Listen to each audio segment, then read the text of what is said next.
Hey, eGP learners, and welcome to this episode of the eGP Learning Podcast, where you've got myself and Andy. How are we doing today, Andy? Oh, I'm pretty good, Gandhi. It's nice. The weather's been good, apart from that storm last night. Yeah, that storm was a bit mental, wasn't it? Kids kind of found it weird because we had a barbecue and it just kind of ruined it towards the end, but not too bad. At least we got the food in. But today we're going to be talking about some awesome stuff that's been happening over the past couple of weeks, as well as some topical things. And then I guess the big news article over the past few days is obviously Matt Hancock's significant support for total triage, pretty much saying that all primary care contacts should be through a digital route first and foremost. We're also going to be talking about some articles that have come out in terms of looking at clinical communication and a roundup of the past couple of weeks, which for me and Andy have been hectic to say the least, but also so awesome with all the content we've had coming out for you guys, including our System 1 Facebook Users Online Summit, as well as the Digital First Providers Guide and a GP Locum live stream yesterday, in fact. And we had some shout outs to share, didn't we, Andy? Yeah. So really busy. And just to highlight, after we've covered the stories, those people staying with us after that will go sort of deep into the issue of online conferences and online summits, because we'd had the experience of running our own and the first System 1 Facebook user group summit. I'm sure a lot of you have probably joined us for that, and we'll be talking about our experiences of sort of organizing that and online conferences in general. But yes, you're right, Gandhi. Shout outs. Yep. So shout out to at Joe Tidy, who's a BBC cybersecurity reporter. Had the honor of talking to him yesterday. He's doing an article about when will hackers kill, and he wanted to talk to me about the NHS cyber attacks from 2017. So we had a nice chat about that. Hi there, Joe. I talked to him about the podcast, and he was quite interested. So shout out to Joe. Also shout out to the Bristol Medical Technology Society. We'll probably link to their Facebook page below. I'm not sure if they've got a Twitter account. I had a lovely time talking to them about general practice, COVID, technology, and I think that video is available on eGPLearning. I sort of filmed the slides again that we gave to them, so you guys can catch up with that if you like. And any more, Gandhi? Yeah, so just a couple of shout outs to our long-time listeners, so JC Melody and Sonali Kinra. They've both been supporting us really well, and actually JC is one of our Patreons as well. And also to a couple of people I've had loads of contact with over the past week or so, so Dr. Minal Bakhai from NHSC, and all the providers that joined us for our Digital First Providers Guide on Wednesday, which was an amazing live stream and so well received. Really happy about that it's been useful. And then additionally, we had Dr. Surina Chibber yesterday from MyLocum Manager. Me and her gave a live stream on trying to support locums, that obviously things have massively changed with the pandemic and stuff, and how they can get better support. So again, if you want to check out those, feel free to do so. In fact, if you wanted the link for that, let's stick that up right now for you guys so you can see that's the link for the GP Locums tip video if you want to have a look at it. Alternatively, if you want to go to our Digital First Providers Guide, there you go as well. Excellent. But starting off, we had some awesome things that we needed to talk about, didn't we? Because Matt Hancock has been public again, talking about various things. Yeah, so if you, I queued up on my screen, Gandhi, I've got the article. Let's go for it, shall we? Yeah, this is from a few days ago in Pulse. GPs should do all consultations remotely going forward, says Health Secretary Matt Hancock. So I think this is a really interesting statement made by Matt Hancock. Obviously, as we may remember, Matt Hancock's been a long-time supporter of video and online consultations and was an advocate of Babylon Health and similar models around the time that he became Health Secretary. And I think it's interesting that there's been such a shift, obviously, towards online and video consultations out of the necessity of COVID-19 and that need to keep physical distance between patients and doctors. And video consultations have really lended themselves and come into the fore as an important tool for helping with that, alongside telephone consultations and other methods.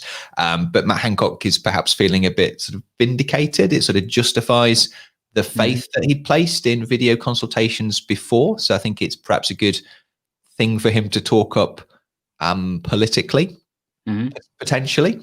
But I think it raises some interesting questions.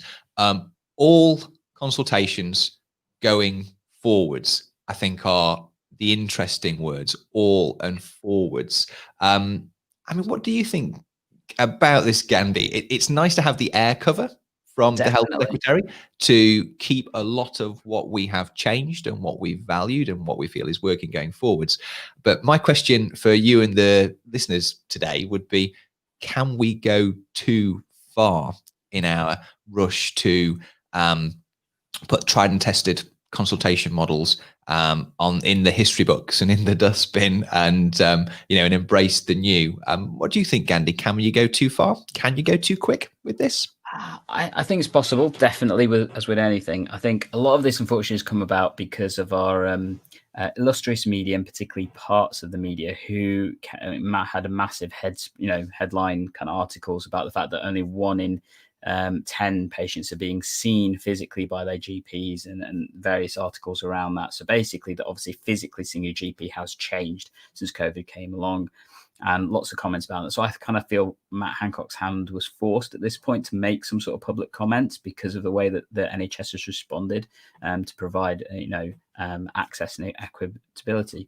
I think one of the key things that many GPs are very keen to say is that at no point through the pandemic have we actually been shut. In fact, many practices have gone over and above. So obviously all of our bank holidays were cancelled in Easter in May. So many practices have been doing additional work. But yes, the way that we've been doing that work has massively changed, and we've gone for this digital first mechanism whereby if you need contact with your practice, actually it may happen via a different route first. And that potentially means that the outcome is not that you see a doctor face to face. And it's really interesting because actually that was one of the real challenges many practices were having before the pandemic, that the expectation of being seen was so significant, particularly by patients and even by some clinicians, that it meant that they were just having too much work to do. And by changing this to a method whereby some of this can be done digitally, some of it can be done by telephone, and actually having that contact first, it meant that we can actually potentially offer a lot better service to patients because we can navigate them to see the right person at the right time for the right reason. And I think that's what many practices have now found as a result of doing these mechanisms, that it's improving their quality of life for workload, but also for patient journeying. It's had a massive impact. You can get the patient seen for the right reason, for the right time. I will caveat that, though. There are clearly going to be times when it may not work as effectively, and there are definitely certain patient groups where it's not going to work effectively. So the concept of having this for all consultations, I don't think that's right, and that's me as a tech geek saying that. But I think majority, absolutely. That's my take on it. I think it's a great opportunity, and we've spoken about this a lot on the podcast and our broadcast. It's a great opportunity because everybody has suddenly been forced to engage with all sorts of different aspects of life, not just seeing their GP, but going shopping, seeing their friends, family, closest, visiting relatives in hospital. It's all changed all at once. Yep. So there's a big opportunity to use this moment to embrace change and use people's openness to doing things in a different way, out of the necessity of the virus and limiting social contact, to move things forwards and put new things in place.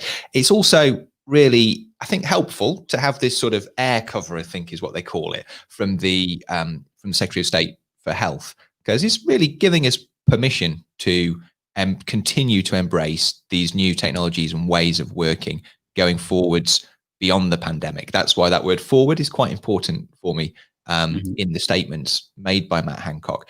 But I'm going to play devil's advocate here a little bit, Gandhi. So if you scroll down to the comments section on these articles in Pulse about online consultations, you will quickly see that there is concern building amongst GPs and health professionals about what might we be missing. So, okay, we've had to do this. So, this has been the safest way of dealing with people because of the risks associated with seeing people face to face and propagating the spread of COVID-19, particularly to vulnerable patients. But that won't be the case going forwards. That important word in the statement, that risk will subside at some point.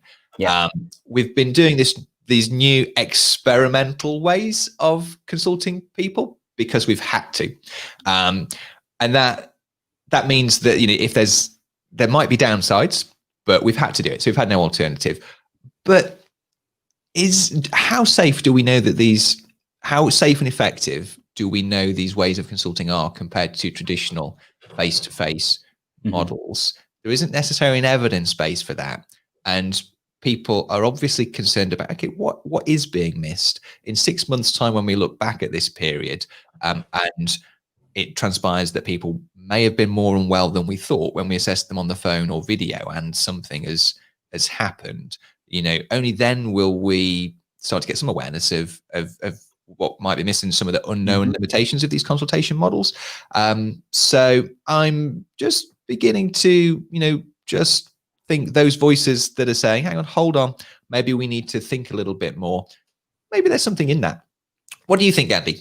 Can we go too quickly? We're very enthusiastic on this channel. Yeah. But, should we pause for thought before we go full throttle into this? I think that's the challenge, isn't it? I think there's various different parts to pick apart from this, and various different anxieties and concerns and elements that play. So if you look at it from the clinician perspective, as I said, if you go back a year ago, for example, primary care was pretty much on its knees. Workload was through the roof. Many colleagues were saying that's it, they were leaving, they had enough. And that it was just too easy to see your GP. And I know some patients are going to shout out saying, I can never see my GP, I can never have contact. But it was unfettered access with no navigation block to help people understand what they needed to do. And I guess total triage has allowed some of that to work more effectively. And as I said, a lot of the feedback I've been getting from colleagues is that they are finding this change that they've had to the way that their day works a lot more sustainable. And it's meant that they've been able to stick around and do more work. And that's been a benefit, obviously, to the system, because we're retaining people, which is a big thing. We were losing doctors like crazy. So that's the first part. I think in terms of the patient's concerns and clearly about the potential for missing things, well, that's always the case, I'm afraid. There is always going to be situations where people miss things. We are human at the end of the day, and that is human nature. The other part, it's a two-way thing. It's patients being able to explain the symptoms and the problems to us suitably enough so that the clinician can then process it and then come out with a plan. And actually, I think one of the things we will see is that this has opened up routes to other groups of patients. So, for example, those patients, particularly housebound, they can actually engage with us a lot more effectively, and we potentially can see them a lot more effectively. Those patients with significant amounts of anxiety that crippled them, that wouldn't normally come to the practice because they were too anxious to leave their house, they can now engage with us through other routes like online consultations and telephone consultations, which they typically seem to be more happy to engage with compared to a face-to-face. And even patients that don't speak English, and this is a double-edged sword, but there is some evidence that's growing that shows that patients that don't speak English can actually form more competent histories when they do it through an online route, for example, because they have more time to do that. And they often do that in combination with their family or friends or, translation service like Google and things. But they tend to put more information rather than when they're seen ad hoc, particularly without translation mechanisms. Because let's be honest, as much as we would love to have translation services available in all of our practices all the time, it doesn't always happen. So I think having those things adjust means that I think we will pick up more stuff and we will retain more staff, which is a key thing. And actually the navigation of patients will be better. But to answer the question of will we miss stuff? Yeah, unfortunately, I think we are. But you're right, there isn't much evidence to say which one is going to be better. And the longitudinal studies, this is the key thing, the longitudinal studies that will give us that information, they're going to take years to happen. So we're not going to have that. For people talking about, well, we need evidence, we're not going to have that kind of evidence for a while. So does that mean we stop doing things to make things more sustainable, more suitable and effective now, rather than waiting for the evidence that in actual fact we won't have for a period of time, particularly that longitudinal outcome stuff we're not going to have for many years? I agree with everything you've said. I'm gonna take a statement out of Boris Johnson's playbook and say that I think people need to apply their common sense. I think, meaning us, the clinicians, and those people who are designing the access and pathways and ways that people will get in touch with their GP practice going forwards. I think we just need to be aware that there is the risk that things could be missed in a different way that they might have been done before. Just be aware of that.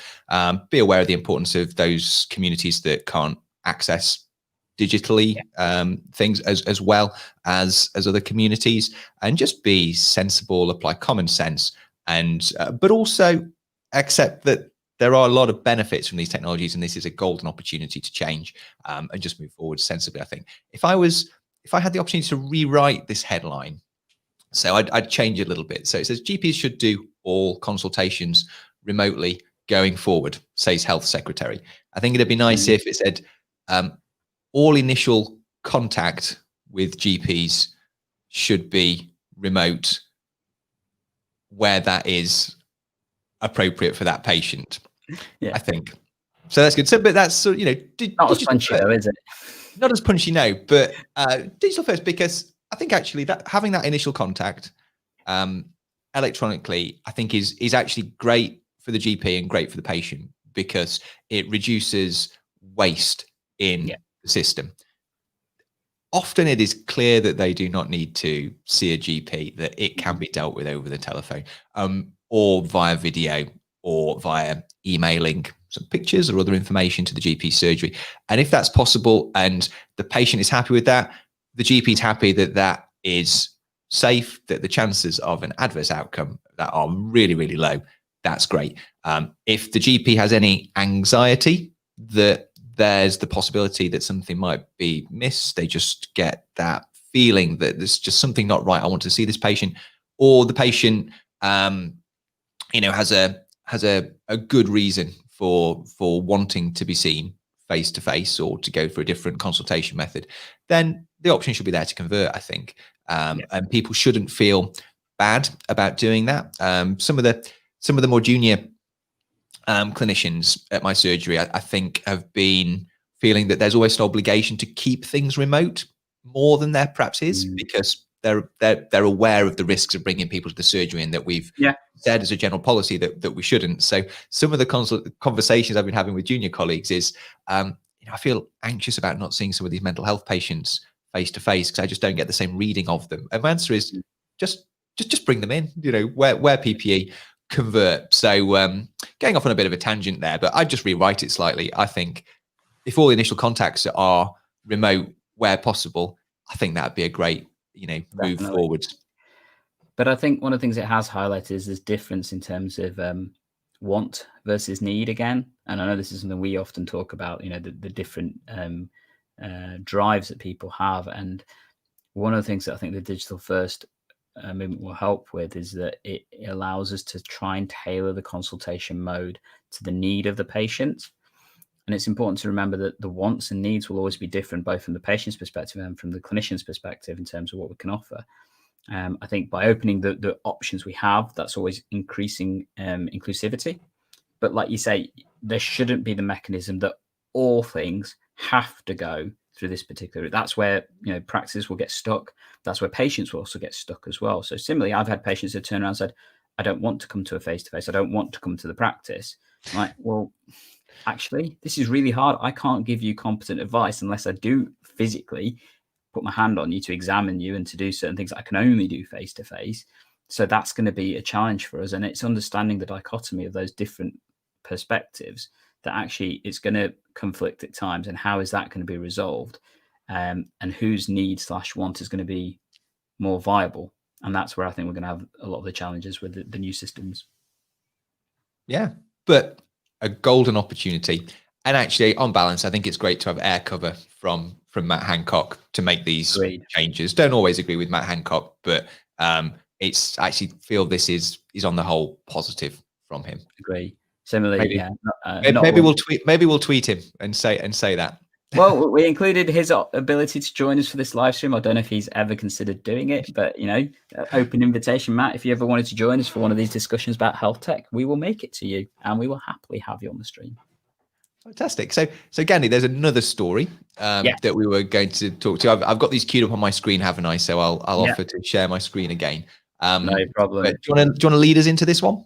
Yeah, so many people are aware of the kind of purchasing frameworks and stuff potentially that happened a short while back, looking at digital first mechanisms, and we did a webinar that showed some of these just recently. But it's interesting that NHSX have now commissioned a communication procurement framework for clinical communication systems. So some of our more avid eGP learners will remember we've talked about some of these in the past. So things like Hospify, Pando, which used to be called Forward, and a couple of others like Silo. Although I'm not quite sure which one Silo is on that list, because it's under a different name, I think. Yeah, it's not identified as Silo, No. is it? But other ones like the induction one is one I've covered before as an app that can use communication with clinicians within their own hospitals and stuff. And basically, these are communication mechanisms for hospital and GP doctors and clinicians to use to improve the communication effectively and potentially allow task management.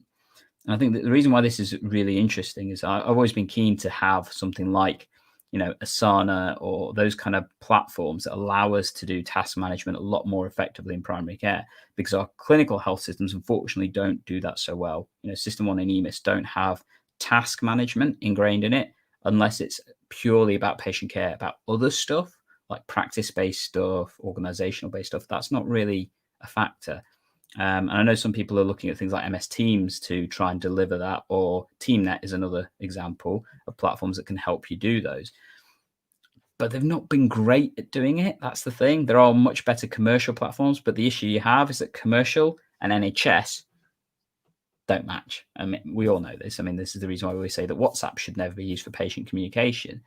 But these platforms can be. That's the key thing. And the fact that NHSX have created this framework means that over the next 3 years, they're going to be looking at what companies are suitable to be used for patients. So that's one of the key things. But also what functionality needs to be developed and stuff moving forward to help clinicians, help patients, and that kind of thing. So I'm really actually quite excited about this. I think it's going to lead to some further revolution and change within healthcare. And keen to know what people think really about this.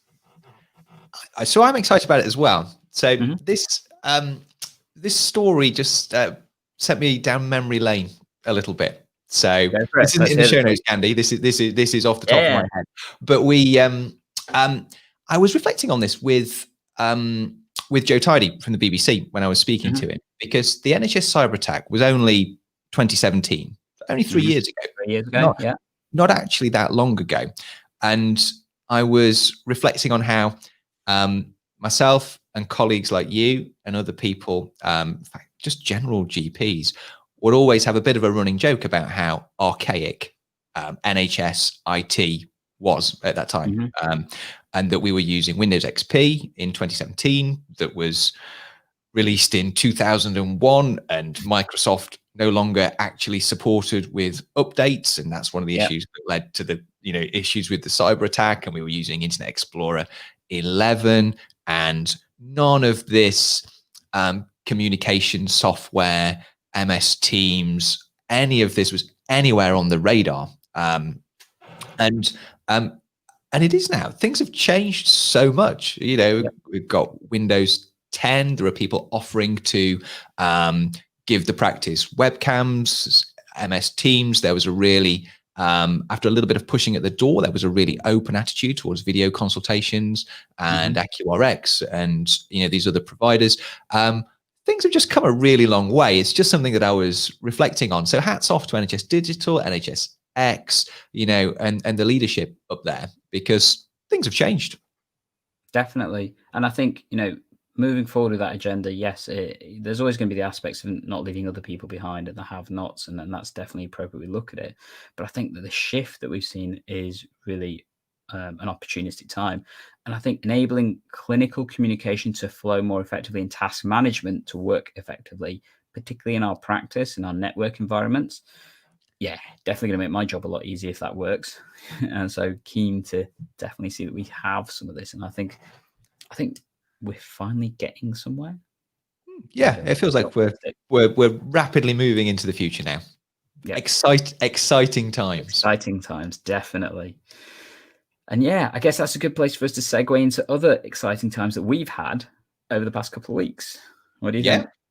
Yeah, absolutely. So what have you been up to, Gandhi? There's obviously the big one, which we'll focus in on in some detail, but yeah, anything? sure. So before that, I guess, so a couple of things that I've been up to over the past week, and I was reflecting on this. I've actually had about 3 webinars. So this is the 4th live thing I've done in 4 days.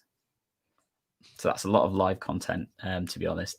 And so the first thing we had on Wednesday was our Digital First Providers Guide, which I mentioned earlier. So this was with Minal Bakhai from NHS England, and with 6 providers: Accurix, Ask My GP, eConsult, Engage Consult, Clinic Healthcare, and TPP System 1. And we basically talked about digital first primary care provision and what that was, how it's changed, looked at each of those platforms, and we had some questions and answers. And if you are interested in looking at the comparison between those different providers, and also some additional things like cost and how you can change, check out the webinar. There's loads of questions, and the buzz was amazing.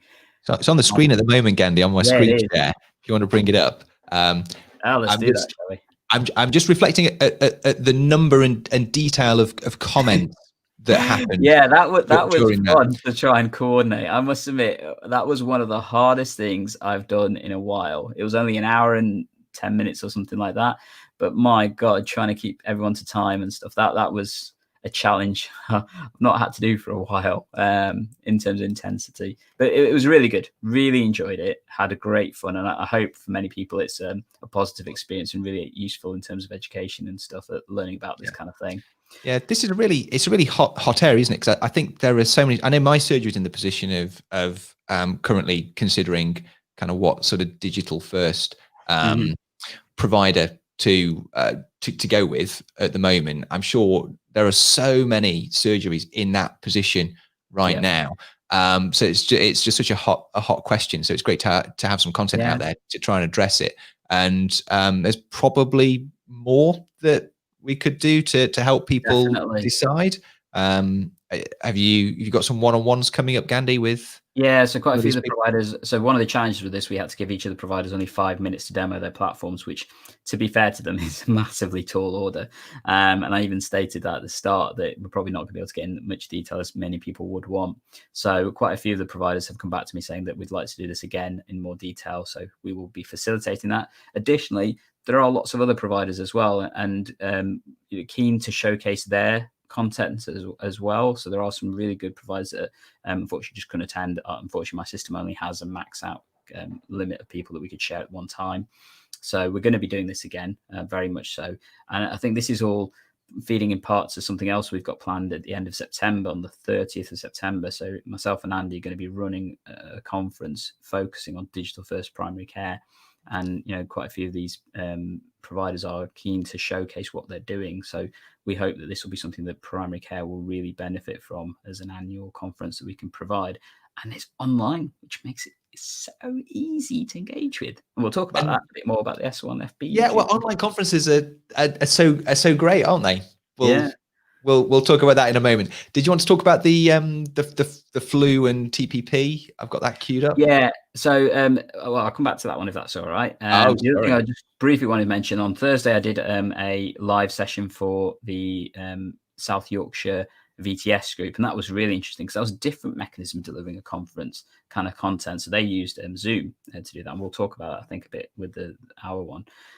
So that was fun. And then on yesterday, we did a live stream with Surina Chibber from MyLocum Manger that was talking about basically how GP locums have had to shift and change over the past few months, and what they need to consider, I think, with the difference of locuming now in 2020. So there's loads of content in there about how to do remote working, bit of stuff about productivity and prioritization as well, because it is different for locums compared to when you're working in practice, and also just support stuff and things to help you and things. So feel free to check that one out as well. But yeah, I think the big thing we wanted to talk about there was our conference, though, wasn't it, Andy? Yeah, I should have queued something up on screen for it. I can't believe we've not got anything to show visually. Well, but I guess the flu one's good for that, because this is some of the content that we've had. So many of our eGPLers will know over the past few weeks we've been building up to this online conference we did with System 1. And a lot of this came out of the fact that me and Andy were planning this pre-COVID, and then we had to change tact because of the fact that yeah, COVID came along and just made things a bit more complicated, didn't it? So we came up with this online conference, and it was epic, for lack of better terms, wasn't it? It was absolutely awesome. It was a great experience. What I'm doing in the background is I'm just seeing if we can get access to it again, but I'm only getting the back end here, Gandhi. Has it disappeared now? Yeah, unfortunately it has. So if you have a look on the Hopin video, there was one that we created to help people on board with it. And I guess whilst Andy's doing that, I'm just going to explain. So the flu video you can see there that Andy's showing, and the links we'll put in the show notes and stuff, is to the free content. So one of the things that System 1 mentioned at this conference was how they envisage flu clinics happening in the next few months, because obviously that's the next big challenge primary care has to now deal with, on top of everything else. But it's delivering a massive flu campaign, the biggest ever in history, and likely the fact we're going to have to do it again with the COVID flu immunizations when that becomes available. So, you know, they were talking about their support and their systems and how they see that practices could engage with doing this. But there was so much other content that we were able to show. So top tips of how to use System 1. We had sessions on using AirMid, so System 1's online consultation, video consultation platform. We had sessions on creating protocols. We had sessions about, you know, different modules, CCG, PCNs, that kind of stuff. And we had some amazing content from our digital health providers as well. So stuff about how to use digital health online, stuff from Ardens as one of our key sponsors that was showing obviously the stuff they've been doing to help practices as well. Just really good content. And it was just interesting to using a completely different platform to anyone else. So I don't think anyone else has ever used this kind of platform for the kind of NHS or the general practice-based conferences, have they, Andy? I don't know if you've seen it. I am back in the room. I've paused the YouTube video, which was to help onboard those attending the event, just so people can see a little bit of the interface of Hopin. But yeah, I was incredibly impressed by the Hopin platform, because I think it's having done a sort of half-day summit / conference for GP ST3s, you know, leaving ST3 and joining the workforce a few weeks ago using Zoom, and that was really, really successful. But it was clear that it was not the same experience, or anywhere near the same experience that people would have if they'd physically gone to an event like that. And there were limitations and things that you just couldn't do in the same way using Zoom or some of the other video meeting platforms. But for this conference, we used Hopin, which is absolutely fantastic. I mean, I think some of the things that you miss at an online meeting or using an online meeting platform that you might get if you're at a physical conference are those opportunities to mix with things like sponsors. There's often no way of really integrating sponsors properly into an event using some of the more mainstream platforms. So mixing with sponsors, those coincidental networking opportunities that you might have with other delegates just aren't there. And Hopin makes an attempt to address some of these needs. So I think it's really good. It also made handling kind of the multiple speakers, multiple simultaneous sessions much more easier. Yeah, it was great. Yeah, definitely. And that's not to say we didn't have some technical hitches. We did have a couple. So we found echo was a bit of an issue, and you know, things like rooms and stuff. So one of our sessions, unfortunately, they were recording in a really big room, and that led to loads of echo when people were talking. So just simple things like the recording side, we found a bit of a challenge. Some people had issues with reverb as well, which actually the group figured out the best way of doing that, just that you could refresh the window and it sorted it out. And, you know, there was loads of stuff we learned about the platform through doing that. But I think you're right. The fact that we could run concurrent streams with no difficulty whatsoever was an absolute amazing thing that I've not seen in other conferences. So I mentioned I did the South Yorkshire one on Thursday. They ran that through Zoom, which was really well done. I think in terms of the challenge they had, though, is when they tried to break up into sessions. So they were using the breakout rooms concept in Zoom. Yeah. And unfortunately, because there were so many people, there's like 300 people on this one, it took a while for Zoom to figure that out, and they had to manually add people into it because they wanted chosen specific things that they want to cover. And that took time. And all you could see in the chat was, I'm not in my room. I'm not in my room. I'm not. And it's just like, you need to give them patience, because it's a challenge to do that. But it's also a limitation of things like Zoom for doing that actually doesn't allow you to do that easily. Whereas our system, if you wanted to go to a different session, you literally clicked on the button and went to the session. It was in the user's control. And that was the same for sponsors, like you mentioned. I think we had to put a lot of work into helping people though. So we created specific content like the video that Andy showed earlier to help on board. Andy, if you just give me the screen share back. Yeah. There we go. I was just thinking, because a lot of people watching or listening may not be familiar with the platform, may not have come to the conference. Sure. So very quickly, I was just going to say, so if you're watching on YouTube, you can see on screen, there's the reception area. This is just to orientate people within it, really, just to highlight how great we found the platform. So there's the reception area. This is where you can see the sponsors. If you scroll down, you can see the schedule and the agenda, and you can kind of click on those to enter those areas directly.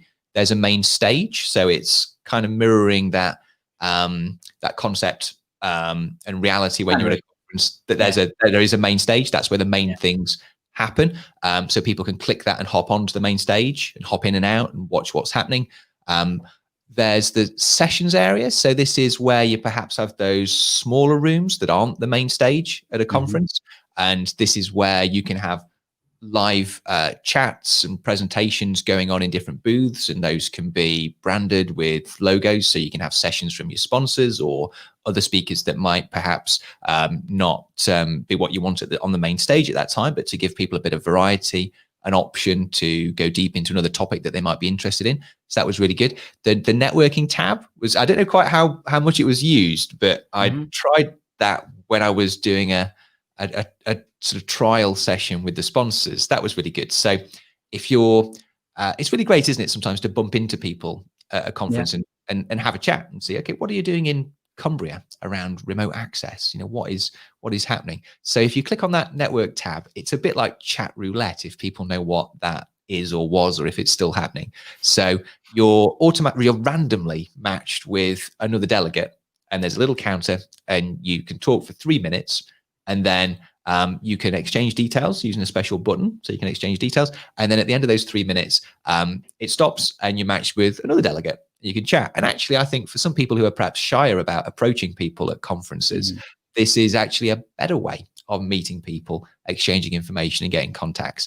And then the final little tab is the expo area. So this is a bit like that room at conferences where all of the sponsors have their booths, and you can go and see them, and the sponsors can have their little virtual booths there, and they can play a video to people if they want to hop in and watch a video. But more interestingly, they can sit there with a screen share, and people can enter the booth and chat with them. Multiple people can enter and watch and chat what's happening on the screen. People can ask questions. They can bring people into the video consultation from the chat box. So it's really, it's a really, really powerful, impressive platform. I was so impressed. So hopefully that was just a helpful description of the platform, so you know what we're talking about.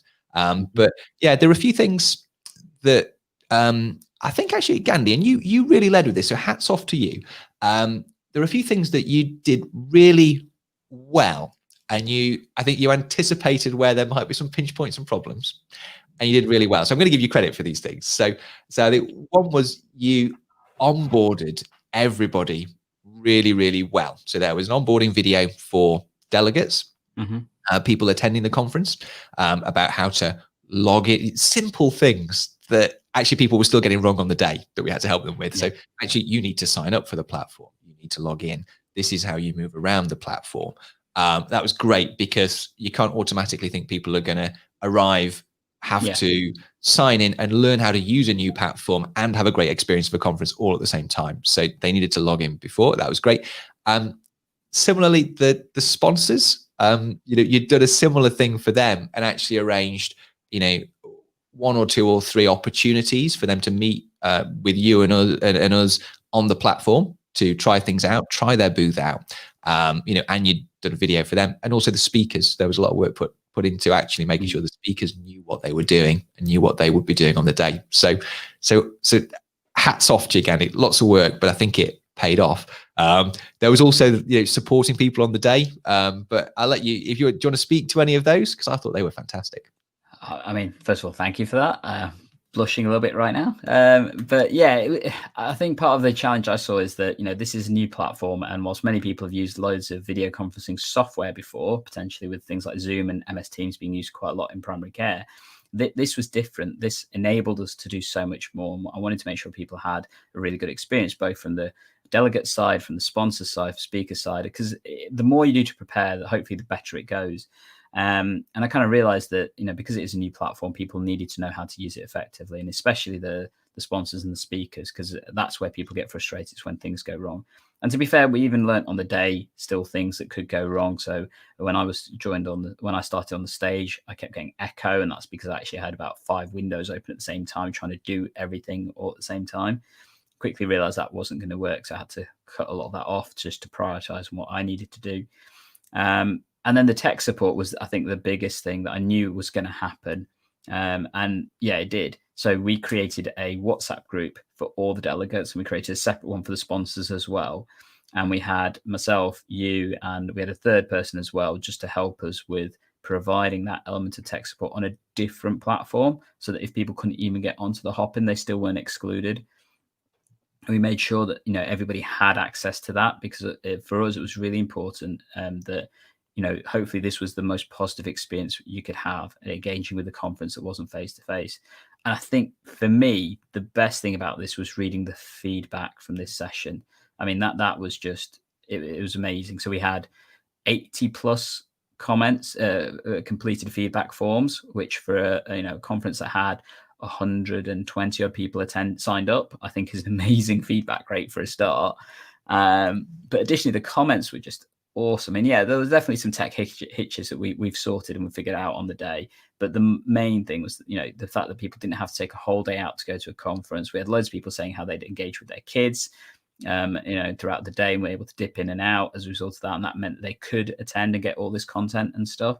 And just the comments about how it was run, how much they benefited from it, the content, it was awesome. So awesome to read that definitely it's made us think that this is something that we want to continue doing for our, eGP learners and stuff, because I think it just provides such a good service, I think, and it gives you the options. And obviously right now we're stuck in COVID times. But as things move, I don't see us moving away from this a great deal. I think we're hoping that we can still offer a face-to-face element with this. But I think the next time around we do this, we're going to be doing this and face-to-face, not just one or the other. Yeah, I think this has added a layer to conferences that I think it'd be difficult to strip off. I mean, first of all, I think it enables people. It makes running a conference much easier, and let's be fair, it lowers that risk of running a conference as well, because we're exploring physical conferences before, and if you need a large venue, that's one of the biggest risks. And you could easily book a large venue, and then some sort of global event comes along, who knows what, and and you've got to cancel it, and there's a financial risk in running a conference, and it removes all that layer. You may want a physical element to conferences, and I think that would be really helpful, but maybe you need a smaller venue going forwards, because more of your delegates will be online, and people are more able to attend because they don't have to travel. If they're traveling a long way, they don't need accommodation. Just really great. Yeah, and I think the other part is not only the, like you say, the risk element of it, but it's also the environmental impact. So we had a conference for 100 plus people, and majority of people did this either from their work or from their home place by dialing in, using data connections they probably would have used anyway at that time. So environmental impact wise, so significantly less, because it wasn't the travel aspects, the petrol fuels, like you say, the accommodation costs. So for the end users, I mean, we provided a 4-hour online conference for 30 quid, which, for most people, the transport alone would cost them that, let alone the actual cost of attending the conference. Petrol and parking, in a city. At least 15, 20 quid minimum, aren't you, for most distances? And the third thing, and the final thing that I think has really shown me that's been useful about this, we were able to record everything pretty much, and provide that for everybody afterwards as well. So, we said to everybody that don't worry, all this is available afterwards. If you can't attend on the day, so for example, if you're in clinic or if you had kids or whatever and you miss bits, you will get the recordings for the sessions afterwards. And we've already made, I think, about 70-80% of that available. Fortunately, it takes a bit of time to process some of the stuff, which is why it couldn't be instant. But yeah, those recordings are available to people, and we've been able to offer those as well to people that weren't able to attend. And as you can see, there's the link down below if you're interested. All the content from that conference we can now make available to other people, which just improves the reach, really. Yeah, so it's fantastic. Yeah, really enjoyed it. And I think for me, having done that as well as done other conferences recently, I can definitely see the benefits. So in the past week, I've done the online Facebook user group conference. We've done the live streams, which are a different way of trying to deliver content. And then we've done the Zoom style conference as well. And I think that each has their use, but making sure you're using them for the right reasons. And I think if you're definitely planning stuff that has multiple levels of information, content, streams effectively, using a YouTube stream or using a Zoom meeting, it just doesn't do it effectively at all. You need to use a platform that's designed to do that more effectively. Whereas if it's just a longitudinal kind of thing, like our Digital First Providers Guide or that kind of stuff, that itself will lend itself really well to a simple stream/Zoom meeting kind of environment. So I think we've done this next bit already, but what's next for online conferences and eGPLearning? But I think we said, but for those that missed it. Yeah. So I think for those that missed our first one, like as I said, if you want to check out the link below, you're more than welcome to access the recordings available there, and we will have more content. And actual fact, so I forgot to mention this one, and Andy doesn't know about this either. So throughout the chat, so one of the best things about these conferences, you get the chat function as well, so you can talk to people throughout.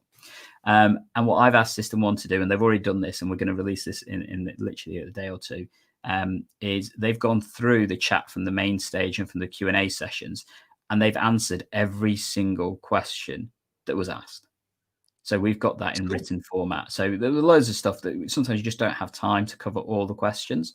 So if it wasn't covered in any of the sessions on the video, they've gone through and answered all those questions as best as they can. And we'll be making that available to all the delegates as well. So you will have access to all those questions and answers that we couldn't answer on the day. And we've been able to do that because we had it captured, and we can share that and stuff. So yeah, it's changed my concept of how we do conferences and stuff. And I think for us, we pretty much said that we want to do this again. So we're hoping to do the System 1 Facebook user group again sometime next year.